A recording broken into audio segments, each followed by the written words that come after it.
Kim Chu at Paolo Avellino dinalaw, Kim naiyak sa kanyang mga naging bisita.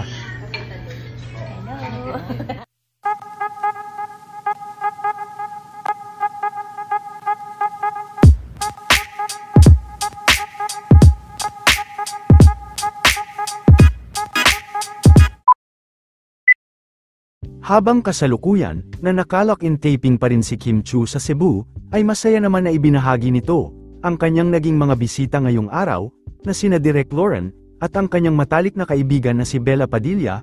Matatandaan nga, na ilang araw nang napapabalita ang mabigat na pinagdaraanan ni Kim ngayon tungkol sa kanyang pamilya.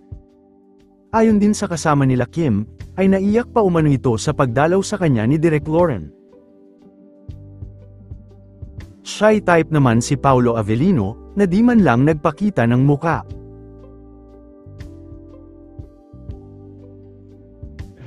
Kainin.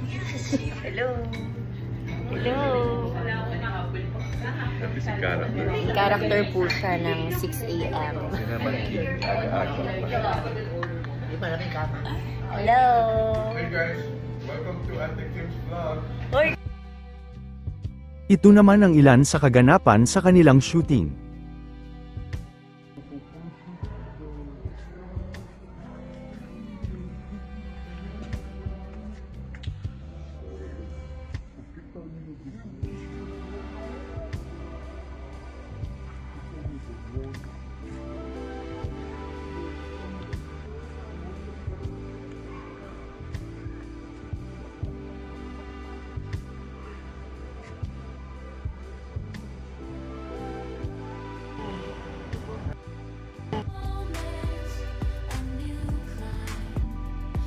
Opportunities that can